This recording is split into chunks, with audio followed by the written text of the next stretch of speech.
So just actually, can you? That is so. This is sort of actually not yet. Sorry, that's somehow lost the caption at the top. This is basically the caption should say that aerosols go much further than 6 feet, and this is just a visualization of what that looks like. So the red are droplets, which can quickly fall to the ground. But if somebody does cough or sneeze, they can actually, they're given an initial sort of kick, and they can even go, much further than 6 feet, in fact.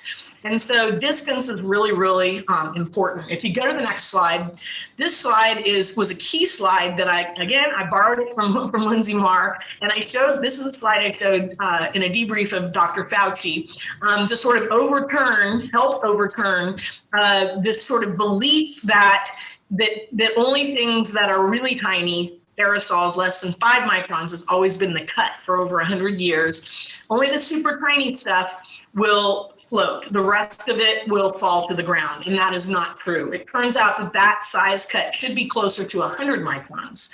And so things, over a huge range, the respiratory droplets that come in aerosols that come out of us can go much, much further. This shows how much further they can go.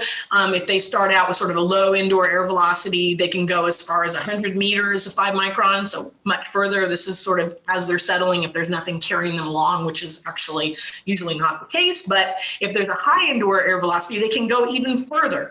And things, as I say, all the way up to 100 microns can go much further than 6 feet, which we, sort of has been an arbitrary magical cut that you're somehow protected if you're outside of that range. It's just not the case. And so if you're indoors with other people in a room sharing the air, and that person is infectious, the chance of you getting infected can be quite high. Now, it comes back to not everybody who has, one of the, I guess you could say almost good news is, not everybody that has it spreads it equally. So there's some, what we call super shedders. They're people, or it's a point in their infection where they just produce thousands to millions of times more infectious aerosols.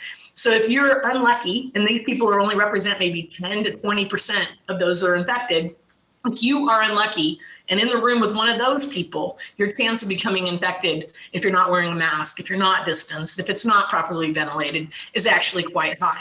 The other point I want to make about this slide is that, I have looked back at sort of how things have been traditionally measured in the dental field. And, I've noticed that the most common thing is to put down settling plates to try and look at exposure.